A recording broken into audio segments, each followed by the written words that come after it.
So good afternoon. We want in this fourth session of our class to begin looking in more depth at some of the economic issues that surround the questions of climate change. When you start puzzling over climate change, much of it, of course, has to do with the really difficult domestic and international politics that surround it. But underneath all of this is a set of economic issues, issues having to deal with the question of incentives and what strategies are most likely to work in producing the best answers to the basic, fundamental, inescapable problem of climate change. Economics is really important in a couple of ways. In one sense, it's important because there are a lot of people who are concerned about the ability of the nation's leading global and national political institutions to be able to solve the problem well. If it's difficult to try to get consensus within governance institutions, the question is how else can we approach some of the problems? And so people, in some ways, are turning to economic solutions because of concern that the political institutions will not be able to marshal enough interest, in some cases, consensus in others, to be able to really make anything happen. Second reason that people turn to economics is a concern that no matter what it is that governmental institutions do, and that may turn out to be too rigid, too inflexible, that it may simply be ineffective being able to get at the problem. And a third is a matter of trying to deal with the vast complexities that come along with climate change.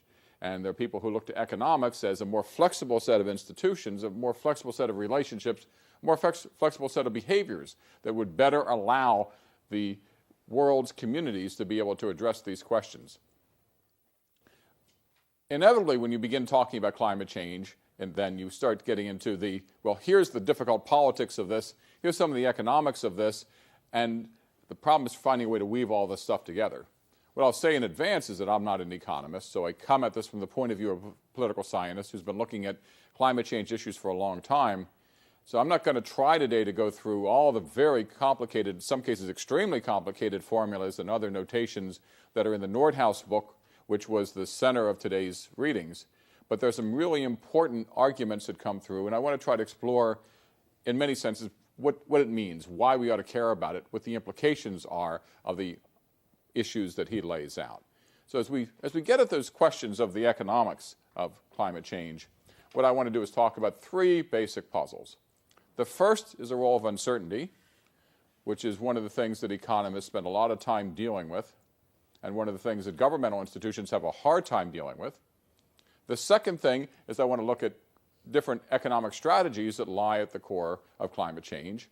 And the third has to do with policy trade-offs and the difficulty of trying to figure out how we try to merge and meld all these different pieces together to produce some effort at policy change that in the end will produce the results that we all aim at in terms of trying to manage the world's climate issues.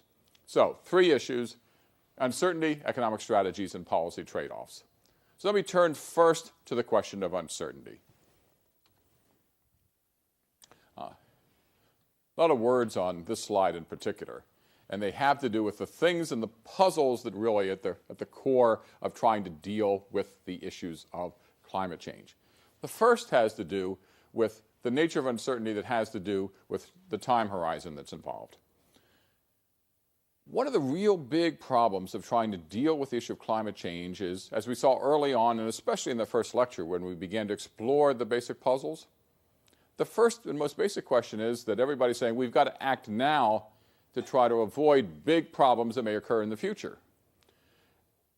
The real problems in just simply devising policy strategies likely to work when you're asking people to make decisions now, especially decisions that could have costs, in exchange for some benefit in the future. So we know that we're going to have to somehow suffer now. The promise is that we'll be better off in the long haul. And the challenge for us as a society, in particular for issues like climate change, but asking why should we change behavior today in exchange for things that may not really matter until after we're no longer here on this earth. That goes for all of us here, because the real long-range projections really say that the most serious climate change issues are likely to occur long after most of us aren't here anymore. Of course, the answer is a moral one in some ways, saying that we don't have a right to be able to abuse the planet and then turn over a planet that's not livable for the people who succeeded us, especially if there are children. But That's a moral issue, which we'll be returning to, and it's important to flag, it's important to note, but in economic terms, purely in terms of economics, one of the things that economists deal with, and deal with a lot better, frankly, than political institutions, is how to try to deal with the questions of long-term benefits in exchange for short-term costs, or short-term disruptions in exchange for long-term benefits. But the fundamental problem of climate change has to be an effort to try to understand how the enormous urgency that people are trying to force as a policy agenda item that would entail us all to do things differently now in exchange for benefits that in many ways wouldn't occur for a substantial amount of time. I mean, that really involves some pretty difficult policy strategies, individual choice strategies.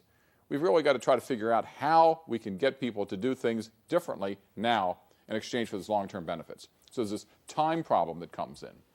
The second issue is, okay, I mean, just how big of a change are we talking about? And we know that there are a lot of people out there who are doing modeling. We've seen all kinds of projections about what the climate of the world is going to be in 10 years, 15 years, 50 years, 100 years. And that's the argument for the need to try to make changes now to be able to have those impacts in the future.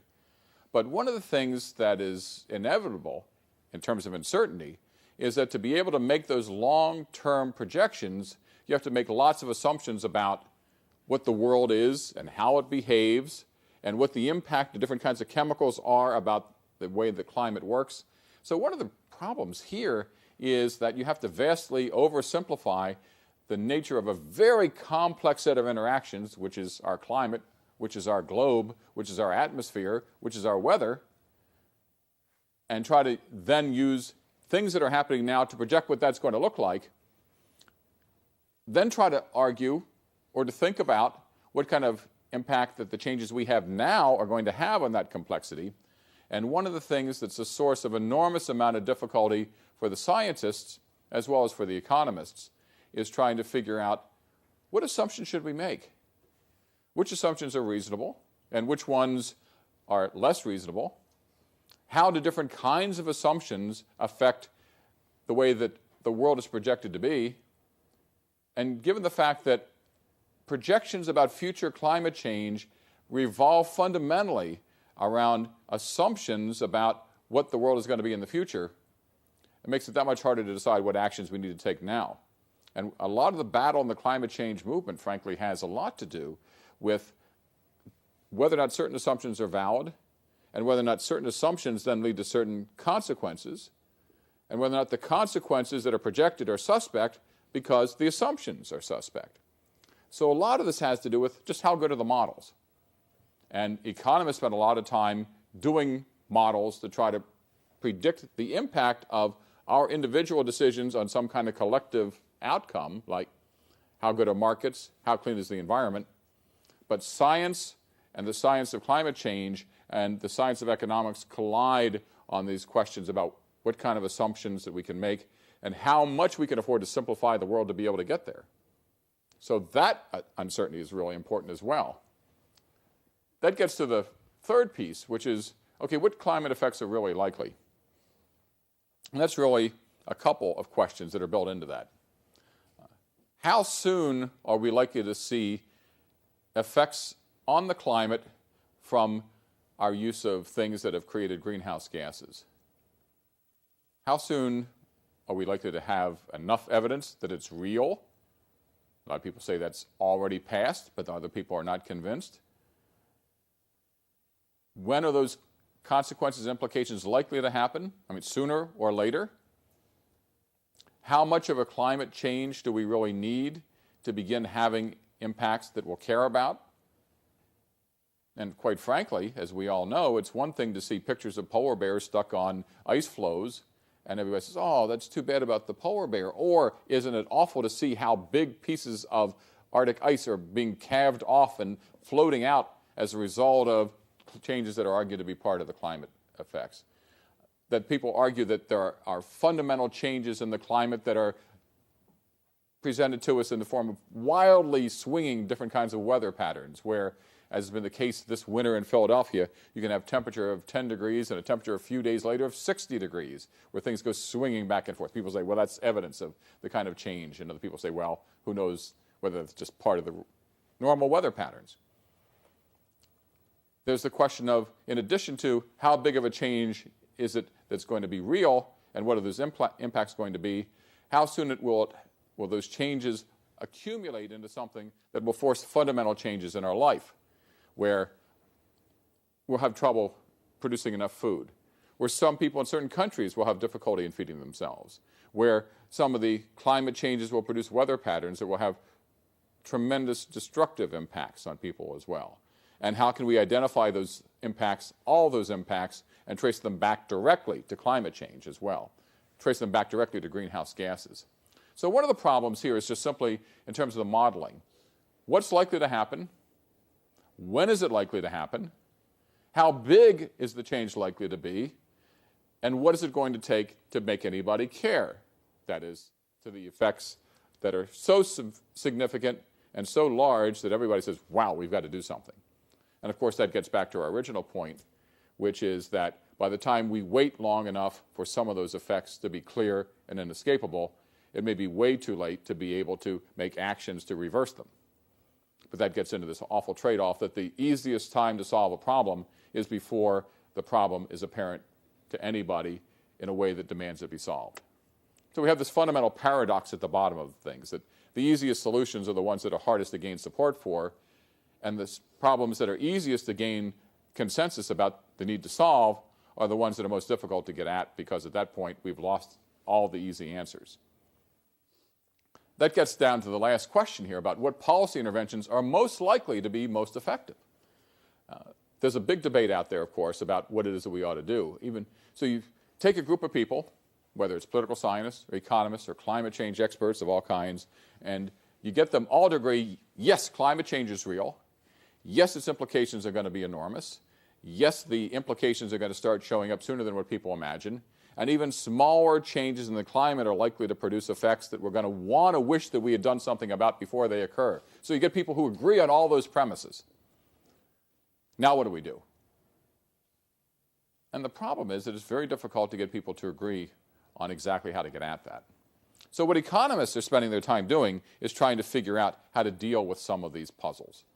And unlike political scientists, unlike people who worry about institutions, unlike politicians, and even unlike climate science experts, economists are essentially asking the question, as Nordhaus does in this book, what is the best way to produce the effects that we want with the least damage in terms of unintended consequences, with the least damage in terms of disruptions in the rest of the economy, with the fewest job losses, with the most job gains, with the best long-term impact on the economy in exchange for the most effective solutions to climate change policy. And so economists are about trade-offs. My brother, who went to college a while ago and never was much of a fan of economics, said, I took an economics class, I hated it, but I only learned one thing. The answer was always where the two lines come together. That's supply and demand. Everything about economics is about drawing lines and identifying where two different lines come together. So I at least learned the most important thing about economics. But the crucial question here is, what are those lines, what do the intersections look like, and how best to go about trying to establish those trends? It's all about managing the uncertainty. And when economists deal with those questions of uncertainty, especially over time, one of the things that they deal with is something that they call discounting. What is the appropriate discount rate? How much should we discount future benefits, and how much should we pay now to get those benefits in the future?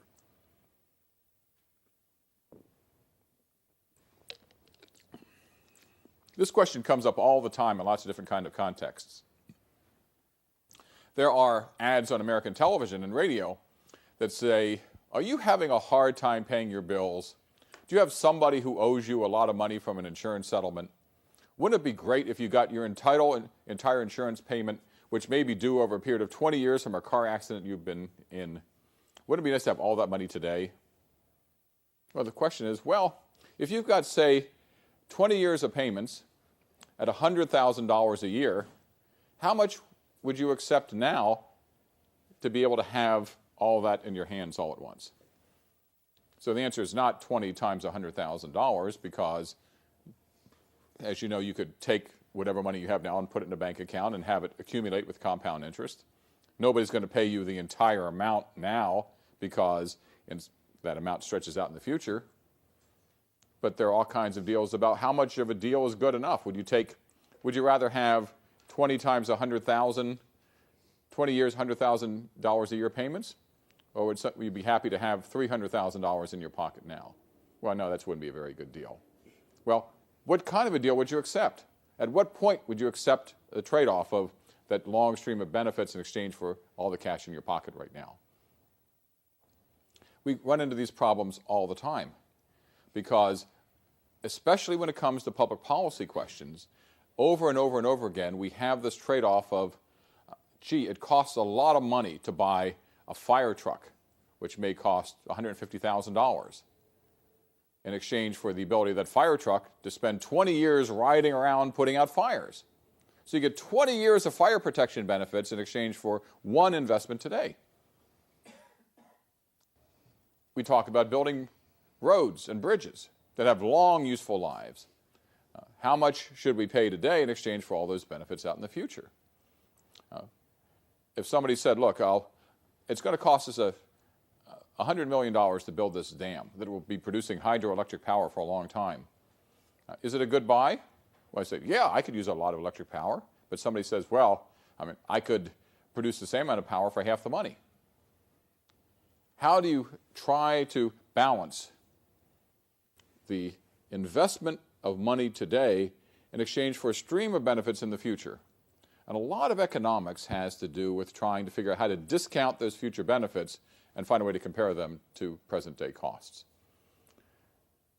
One piece, and an important piece, of environmental economics has to do with this issue of discounting, because what everybody's telling us is the future is going to be bleak unless we make decisions today to try to forestall those long-term economic and environmental implications.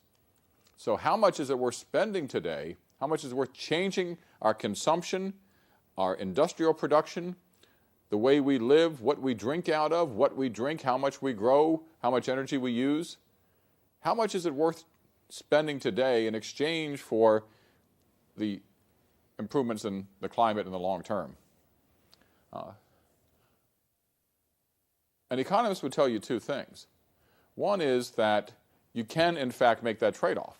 You can find a way to figure out what those likely impacts in the long term are likely to be and how much you can spend now to be able to avoid them.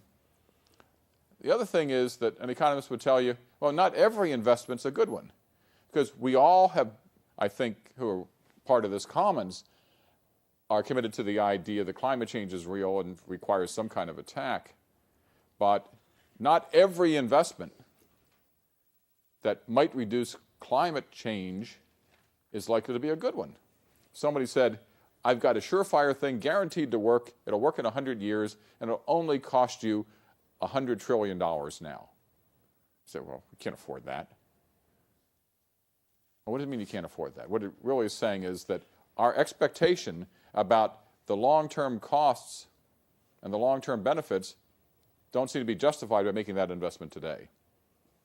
But the other thing that economists would tell you is that $100 trillion, I can get you the same benefits for $10 trillion. And everybody, if they have a choice of saying, you get the same level of benefits, your only choice is spending $10 trillion versus $100 trillion, you always want to do what's cheapest. And so what economists do is try to find ways of building models whose goal is to try to make apples and oranges comparisons, where the apple is the expenditures we make today and the oranges are the benefits that we get in the future. What we really want, and what an economist would try to help us find, is how to maximize our ability to reduce greenhouse gases and therefore climate change in the future in exchange for the lowest possible net investment today, so that we can have as much money as possible left to do all the other things we want to spend money on, like cure poverty, improve transportation, enhance health care, and all the other wonderful things we want to try to do with our social capital. And so what an economist is really trying to help us figure out is, okay, let's assume we know what we want to do. We want to try to reduce greenhouse gases by a certain amount. What's the cheapest investment we can make to get there most effectively? And that fundamentally has to do with discounting, because we're really talking about how to make investments in the short term in exchange for benefits over the longer term. And economists is really working on trying to figure out how to sort that one out. Let's put this question of uncertainty and time together. And here's a environmental scientist / economist from Stanford, Stephen Schneider, who has put together an interesting analysis. And what he says is, let's first of all start off and assume that 3.5 degrees centigrade of climate change, that is 3.5 degrees warmer Earth on average, is the large significant effect that where big bad things start to happen. So the first thing is, why 3.5 degrees? And his answer to that is, well, that's what I chose. Well, why not 3? Why not 4? Why not 1? Why not 8 degrees? I mean, who knows how much of an effect is enough? That gets into all kinds of great debates that environmental scientists have all the time. How big of a deal is a big enough deal to warrant action? And he just says, I picked 3.5 degrees as a threshold just for the purposes of this. So one source of uncertainty is, how much climate change do you need before you need to really start worrying? And he says, let's make it 3.5 degrees, just for the sake of argument. Second thing that he did is he says, how sure are we about these estimates? And this yellow line in between is essentially the middle range, that the odds are 50-50 at each point that the level of climate change will be either higher or lower. And you see the other two lines where it's either lower or higher than what would be predicted. But the yellow line in between is essentially there's an even chance that the amount of actual change in temperatures will be higher or lower than that. So there's a second set of uncertainties coming in. The second set is how sure we are about the amount of temperature change likely to occur as a result of greenhouse gas emissions. So there are a couple of things, and I don't even want to even begin to get at what the A1FI model is that he's talking about here. I don't want to try to talk about the percent climate sensitivity. I don't want to talk about any of the details. I just want to step back 3 steps and just look at the problem that we're trying to figure out how to solve. And that is, we've got a situation where we're trying to stand, say, in 2009, in February, today, and try to imagine what the long-term implications are going to be. And he's making projections out to the year 2100. So that's looking at a long way, 91 years, trying to imagine what the climate's going to be. The second thing is that he's trying to make an argument about what level of climate change is enough that we need to worry about. And then he's trying to project what certainty he has about what those effects are going to be at any given point between now and 2100. So in short, what we have is a blue area where he assumes that, well, this is really not good. 3.5 degrees, he says, is where bad things really start to happen. 3.5 degrees centigrade of warmer temperatures. Where when it gets in the blue area, then the odds get to be very high that really bad things will happen. But it's hard to tell from this model, as he suggested, whether we're even going to get there at all by the end of the century, whether we're going to get there by, say, 2065 or so, according to the 50-50 analysis, or whether we'll be there in the year 2035. What's important about this is a kind of sensitivity analysis. I mean, just how sure are we about what's likely to happen when? And the answer is, well, we're pretty sure that something's happening. We're pretty sure that bad things will happen.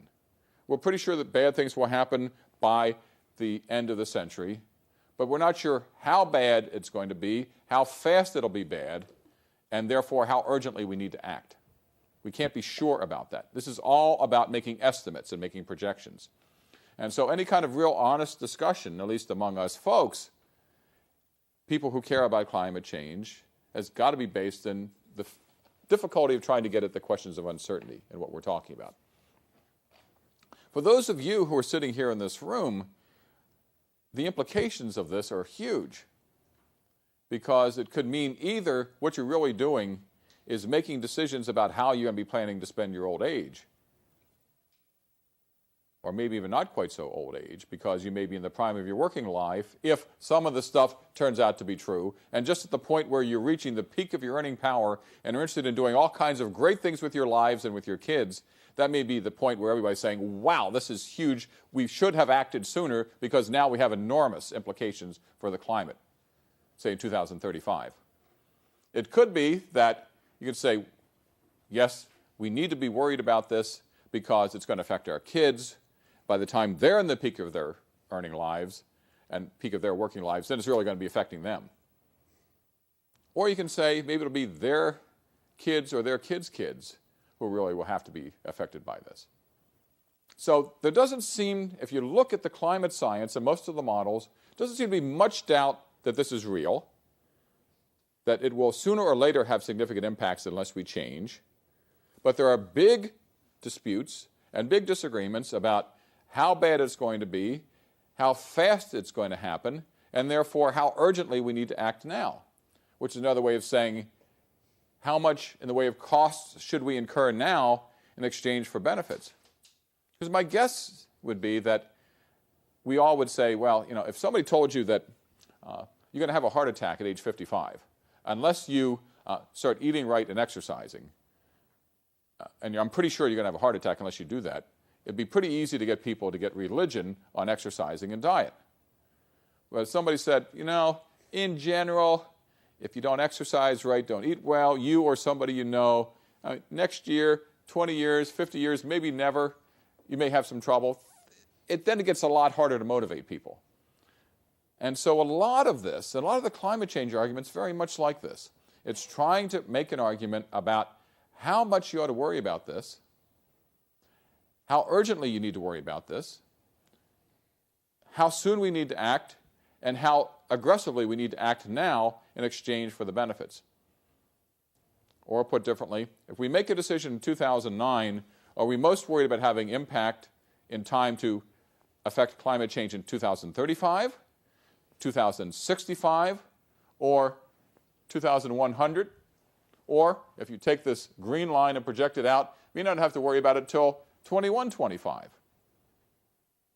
So there's some people say, we got plenty of time, no need to worry, no need to distort the economy too much now because the effects are out there too far. Other people are saying, you know, it could happen a whole lot sooner than we think. As well as the great imponderable, which is that if we're not sure, I mean, who wants to wake up one morning when you're 55 and say, wow, we were talking about this back in 2009. There are a lot of good ideas on the table. Boy, do I wish we had acted then, because now look how awful this and this and this and this is. So what an economist will try to do in getting at this is trying to figure out how much uncertainty do we have, how do we capture the uncertainty in our policy system, and how do we try to discount investments today in exchange for benefits in the future.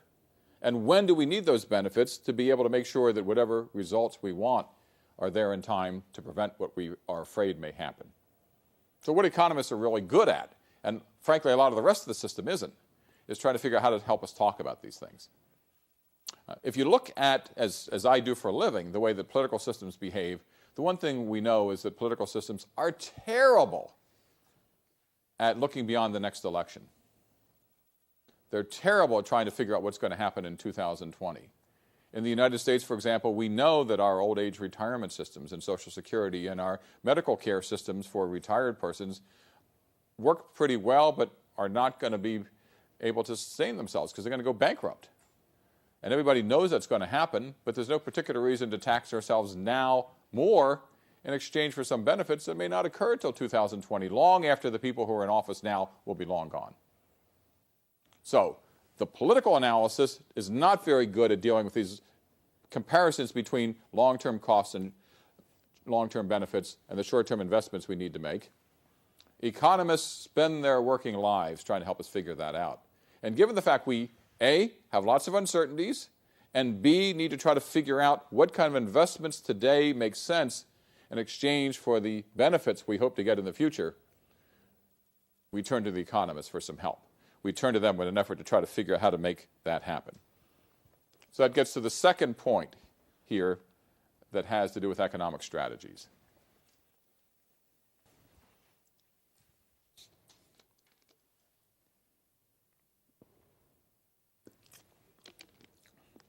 It's maybe seductive to think about, okay, I get it. I understand why economics is important, and we'll turn this over to the economists, or we'll just assume that market-like models will help get us there.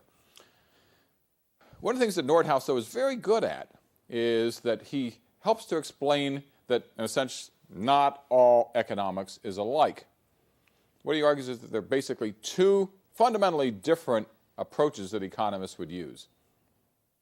First thing is that economists would say, you got to understand that command and control regulations, with government telling everybody what they must do, what they cannot do, he would argue, most economists would argue, is not a good strategy because it forces people to do things that may or may not work, but beyond that, tend to waste resources. They don't tend to allocate the cost in the most efficient way. It just takes more money out of society in exchange for the benefits that you get. So he said, let's look at two alternatives, one of which has to do with regulating the quantity, and the second has to do with trying to deal with the price. And we'll deal with each of these things in turn, but in general, and this was the core of the Kyoto Protocol, it was an effort to try to set an overall ceiling on the amount of greenhouse gas emissions. What Kyoto did, in a nutshell, was the following. It said, here's how much we're emitting in terms of greenhouse gases.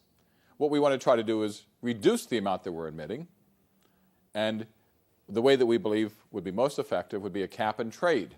That is, we put a cap on the level of emissions that is lower than what we're emitting now, and we allow companies and even countries to trade back and forth on the amount of stuff that they emit, with the argument being that the countries or the companies that find it most efficient to reduce their emissions will do so, and the countries or companies that find it most expensive will be able to buy pollution credits from others.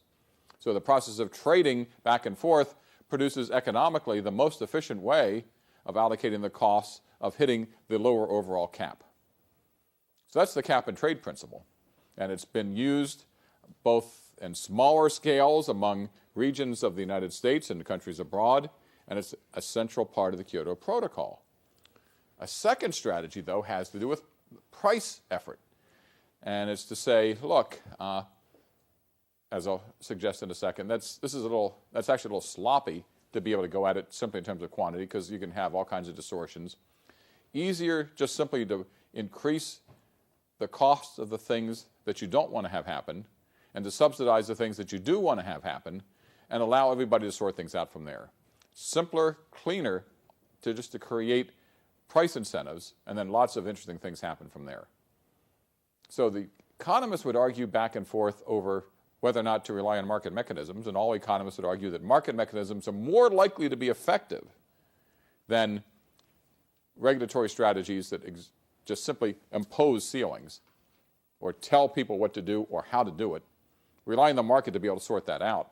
But then economists debate among themselves over whether or not to rely on quantity or price as the strategy for using market strategies here. So first, in terms of quantity,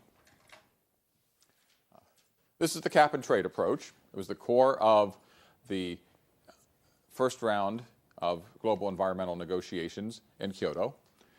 The idea is to set a cap, let the market decide how, and then costs get allocated to the marketplace. The advantage is that it sets clear targets. Everybody knows that, for example, you may want to try to reduce greenhouse gas emissions 5%, 10%, 15%, whatever the percentage is. Everybody knows what it is. The target is clear. The target is transparent. And the only question is how best overall to be able to get at that. The advantage, too, is that the markets decide how best to try to meet those targets. But the problem is, okay, what level of cap should we create?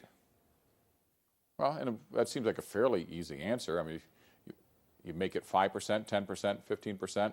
But given the uncertainties that I showed in the previous slide, it's unclear just how much and how far and how fast you ought to go. Because if you think that, yeah, we've got a problem, but we don't need to worry about it to 2100, then you don't need to tighten things up too much too fast on the assumption that the more you tighten it, the more you're going to impose extra costs and disrupt the economy that would otherwise be taking place. On the other hand, if you think that you need to move very quickly, then it's difficult to figure out how much tighter yet you need to be able to try to move those policies and those targets. How is the cap tight? Is it the government just buys up these extra, government buys up the extra, the right to pollute, and they just hold them and don't sell them anymore? Or how do... The idea is that there is a market for the right to pollute. And one of the fundamental problems about cap and trade is that, first of all, you have this conversation about the right to pollute, which for anybody who's concerned about environmental issues sends sort of a shiver up their spine. What do you mean, a right to pollute? But the idea is to figure out how to allocate the costs for meeting pollution targets. So you say, suppose we want to reduce greenhouse gases by 10%.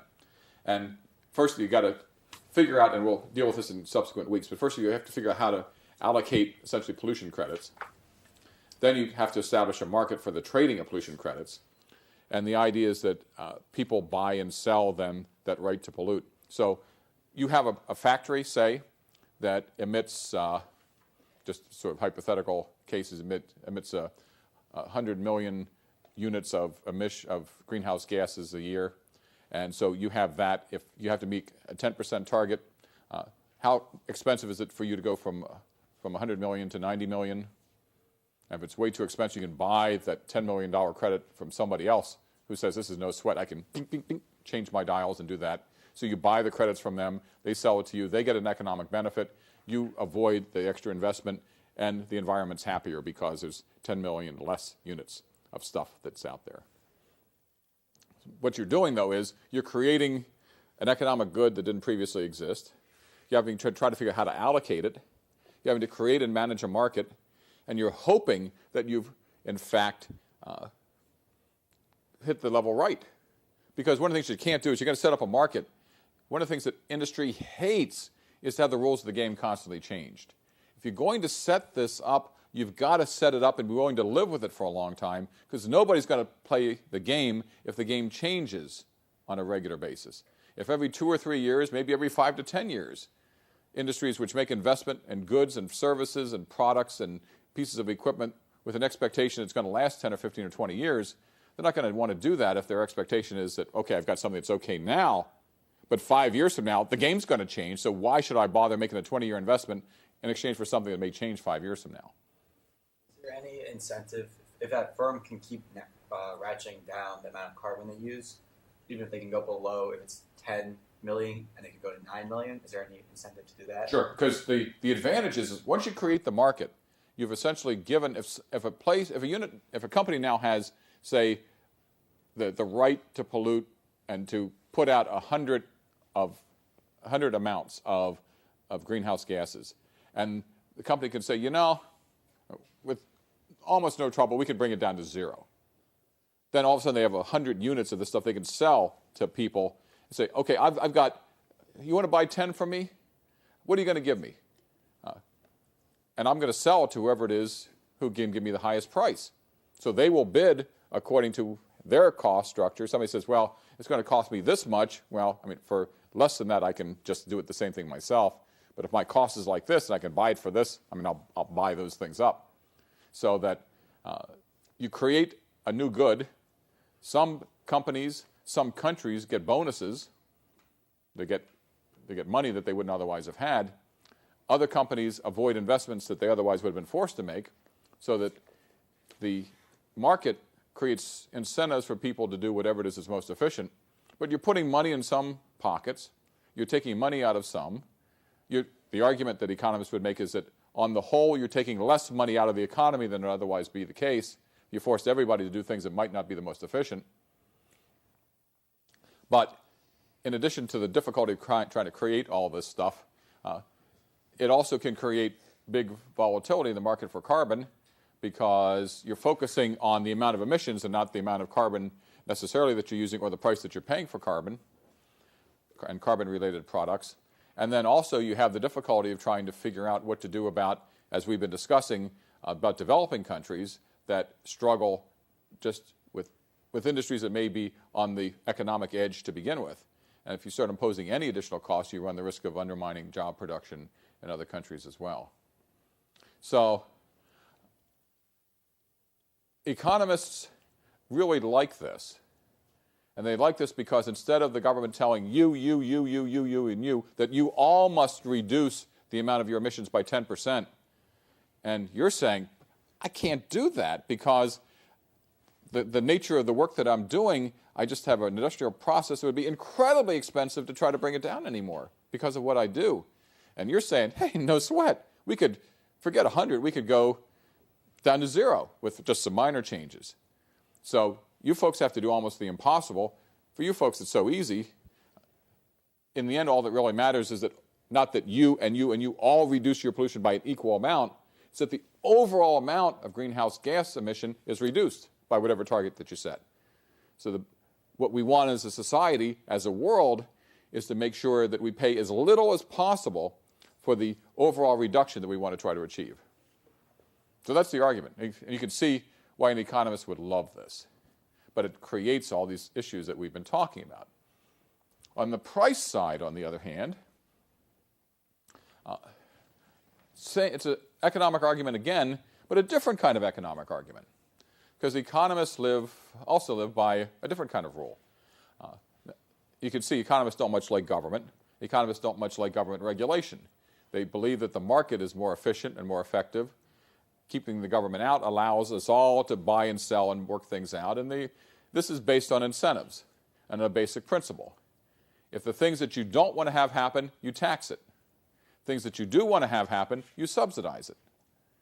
And so the more expensive it is to do something, the argument is, smoke cigarettes. If you think you're not going to ban cigarettes completely, but you just tax it at a high rate, so you end up getting revenue that you can then spend on things that you would prefer to spend the money on, and discourage people from smoking to begin with. And so economists say, this is great. Economists love that kind of approach. Instead of saying, we're not going to ban cigarettes, because we tried that in this country with alcohol, it didn't work all that well. People found ways of drinking anyway. So if people are going to do it anyway, even if you would prefer one way or another on whatever it is that they not, then at least tax it. And so if you would, for example, say, we're not going to abolish people from using carbon fuels. We can't, even if we wanted to. And we're not clear that we want to, at least in the short and the medium and long term for a long time anyway. So if we're going to have to allow people to use carbon fuels, what we'd like to do is have them use less of it. So economists say, well, what do we know about having people use less of something? And the basic law of supply and demand says, make it more expensive. And so if you want to try to make people use less of something, you tax it. Because you drive the price up artificially, and in the process, people tend to use less of things as they become more expensive. What the fans of this kind of what is called a carbon tax, that is, you tax the use of carbon-based products, the reason why they like this is they say it produces more stability, it has less volatility in prices, and it doesn't create artificial scarcity. People can still use as much gasoline as they want, they just have to pay a whole lot more for it. And the more we all saw what happened last year, where in the United States the price of gasoline hit $4 a gallon, and all of a sudden people said, well, we're going to use less of it, and I'm not sure I want to buy big gas-guzzling SUVs that end up getting 8 miles a gallon. So people were shifting more to smaller, more fuel-efficient vehicles. Makes sense, right? People are going to drive. When they drive, they buy the things that are cheaper to drive. There are a lot of people say, well, this sounds sort of interesting. What's wrong with this? And the answer to what's wrong with this is people can still go out and spend as much as they want on carbon-based fuels and burn as much as they might want. And so there's no guarantee that you're actually going to reduce emissions as you had hoped. You're going to discourage people. You're going to make it more painful. But in the end, you may not be able to reduce emissions as much as you had hoped, unless you figure out exactly how to set the tax. gasoline got to be $4 a gallon, people drove less, but they didn't stop driving. And so they may have gone to McDonald's fewer times in exchange for being able to drive more on weekends. People make those kinds of choices. But in the end, if your goal is to try to discourage people from using carbon-based fuels, and the increase in tax creates some discouragement, it's a tough question of trying to figure out exactly how high the tax ought to be to produce the level of emission reduction that you want. On the other hand, it's a lot easier to adjust the tax up and down over the period of time than it is to change the rules of the game for the cap and trade kind of market. In short, as an economist would say, there are trade-offs here. There are pluses and minuses for each of these, and in the case of a carbon tax, the big disadvantage is that you have uncertainty in the amount of environmental improvements that you're going to be getting because you're not sure exactly how much in the way of emission reduction that you're going to be getting for the money that you're spending. But in general, the argument is it's easier just making things more expensive and being able to adjust it as you need than trying to guess and manage what may be an increasingly complex market in emissions trading for cap and trade, with all the difficulties that come along with the issues for developing countries as well. It's a lot easier to do it on the basis of price. But the difficulty, on the other hand, is you can't be sure about how much in the way of emissions that you're really going to reduce. In short, and what economists always focus on are trade-offs. Because again, the answer is always where the two lines come together, which means that the answer to every interesting question in economics is figuring out where the trade-off lies.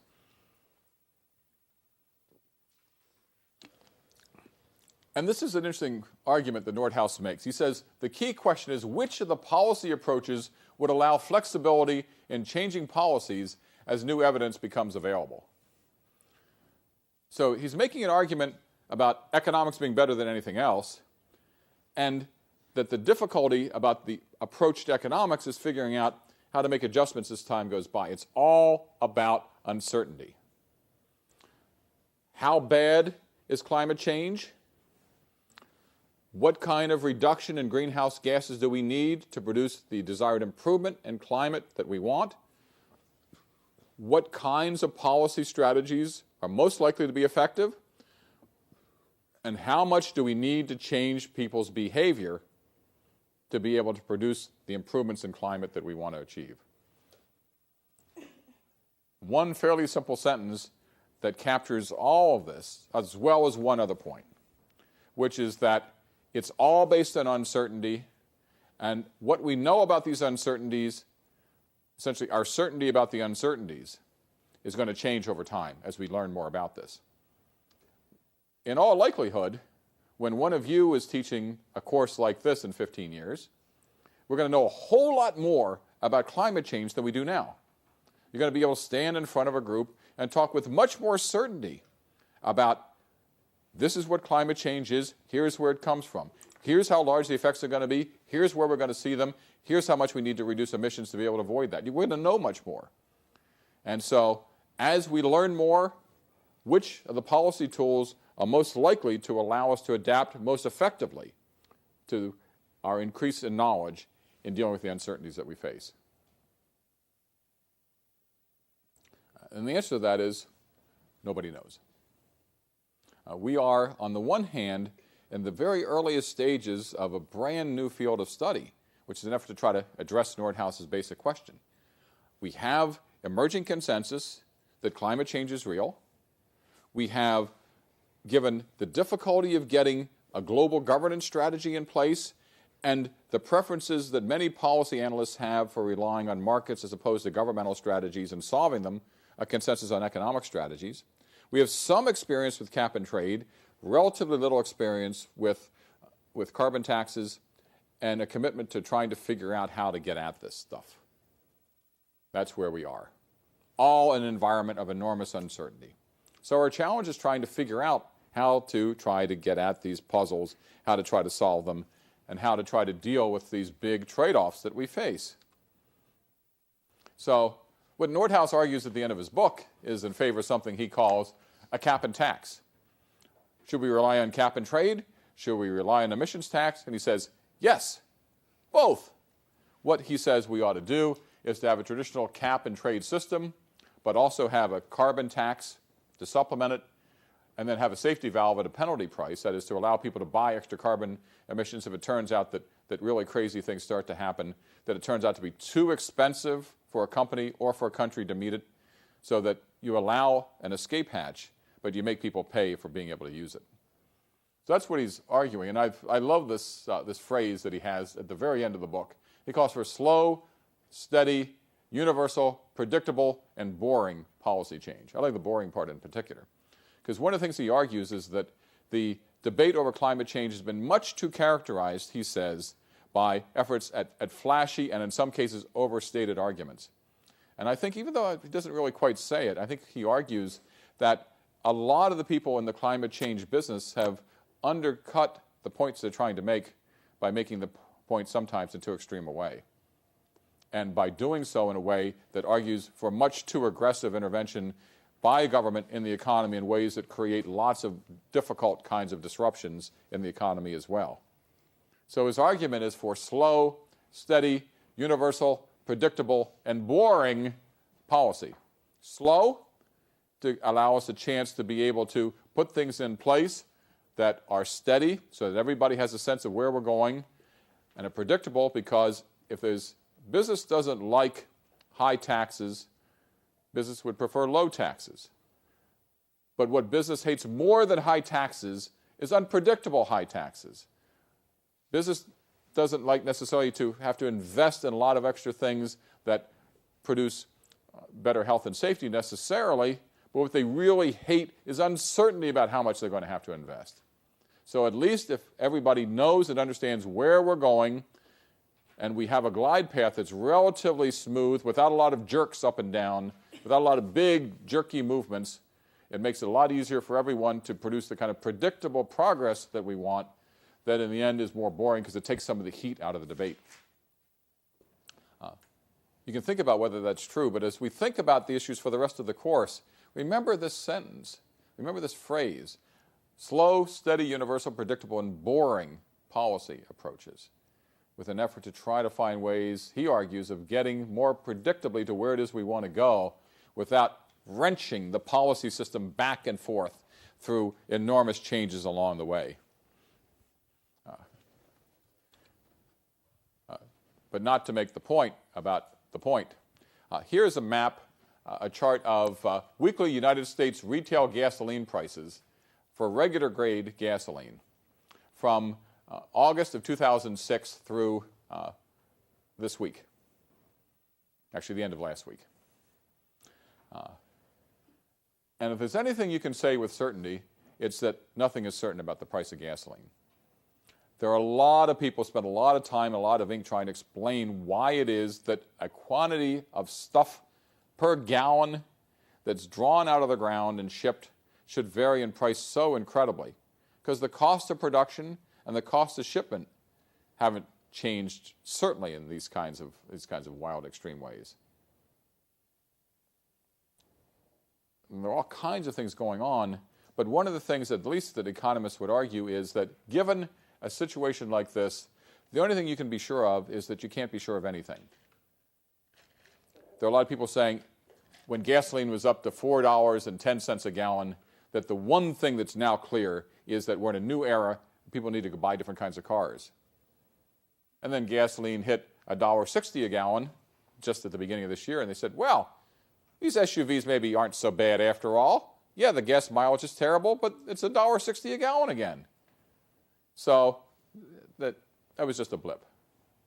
Well, what is the trend? And the answer is that if you look at the longer term, it's not clear what the trend is, which makes it very hard now that we're in the middle of an economic crisis, and the issue is how to save GM, and how to save Ford, and how to save Chrysler, and the government's going to be putting a lot of money in, and we want them to try to do things to improve the ability of the car manufacturers to survive.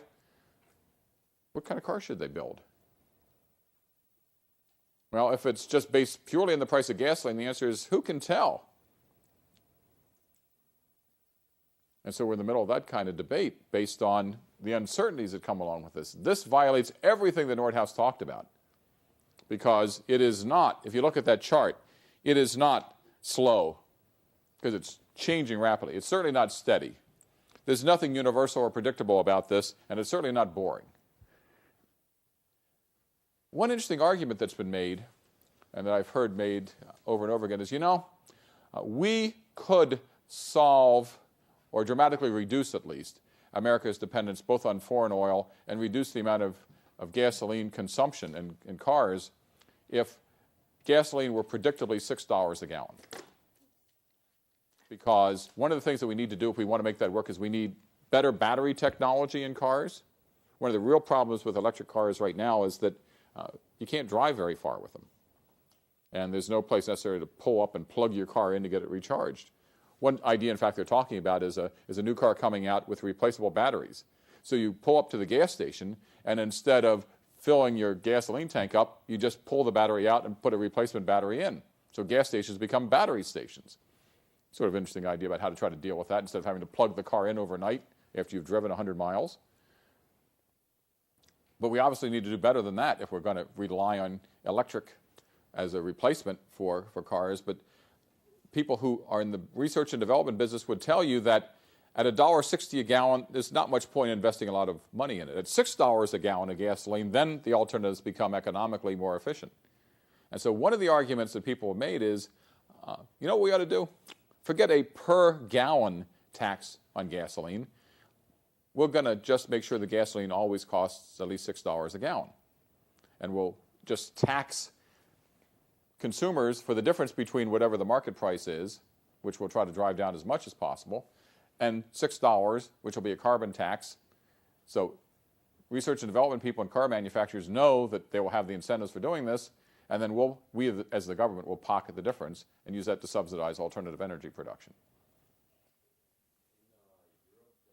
Don't they basically already have some sort of gas tax? Because isn't gas a lot more expensive in Europe than it is here? Yeah, because gasoline in the UK, the middle of last summer was $6 to $7 a gallon, and as a result, there are a lot more small cars. Europeans in general, when they look at American cars, just can't believe, how can you drive these things?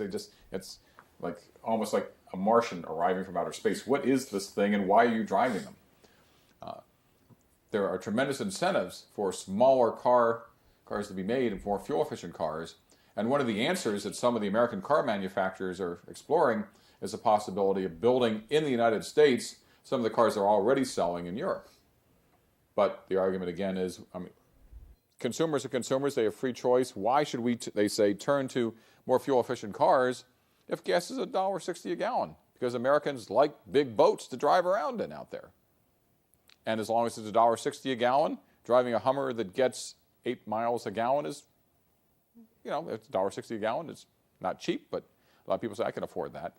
At $4 a gallon, it's horrendous. When people were pulling up to gasoline tanks at gasoline stations, and they were paying $4 a gallon, and it was costing them $120 to fill up their gas tanks, they said, there's a sticker shock. They said, we can't take this anymore. But when things go up and down, it is not what Nordhaus said we needed. So one argument, at least that's been made, which is interesting at least, is the idea of a carbon tax that puts a basic floor on the price of gasoline that would be high enough to encourage the development of alternative fuels for cars, to try once and for all to get Americans in the habit of a different kind of energy usage pattern. Is that a good idea? I don't know. But at least is an effort to try to go in the direction that Nordhaus was talking. The one thing that's clear is that if you're trying to engage in a long-term strategy for energy production, you're trying to aim at a long-term reduction in greenhouse gas emissions, and if you want to try to produce new products that are designed to reduce energy consumption, a pattern that looks like this is one that doesn't create any incentives, or at least the incentives that it creates are very uncertain if the price can change that much that fast. And so as long as there's that much uncertainty in the marketplace, it's very hard to convince people who have the smarts and the know-how and the ability to be able to get the capital to be able to make the investments to reduce the amount of energy that they're using. So the argument in favor of some market approaches is to try to find ways of taking some of that uncertainty out of the market. Interestingly enough, and we'll come back and talk about this later, just a side point, the argument against market solutions is that look at what the market did to us. If the market can have, through supply and demand, have such violent swings back and forth, who can trust the market to take us anywhere?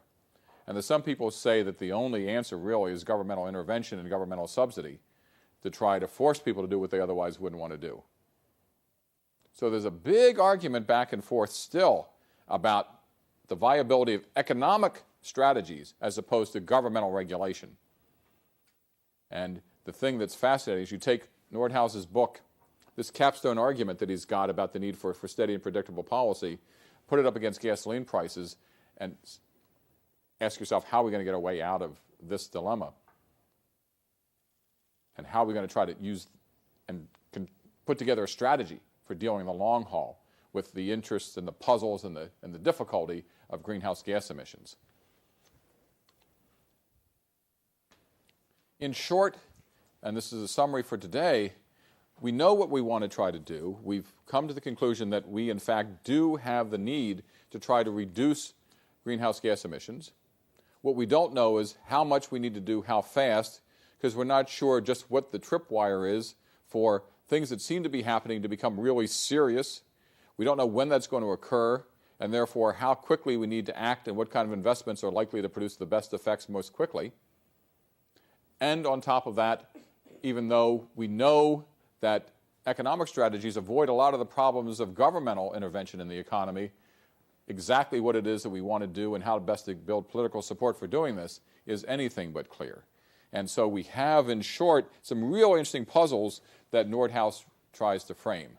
We'll be continuing some of these points next week when we look at Lee Raymond's Private Rights and Public Resources, because we're going to be looking at deeper into the questions of the economy and the interaction between climate change and environmental influences and the economy, especially having to do with questions of who it is who pays for all this. Because one of the things we did not talk about today in discussing and exploring the questions of the economy is exactly who bears the costs and who gets the benefits. And one of the things that's critical in all of this is an effort to try to get at some of those puzzles as well. So in cracking open the cover of an economic approach to climate change, there are lots of interesting kinds of puzzles that come out. At the very least, they highlight some of the big issues that we have to try to deal with, and they offer some very interesting solutions that we'll be returning to in the subsequent weeks of this course.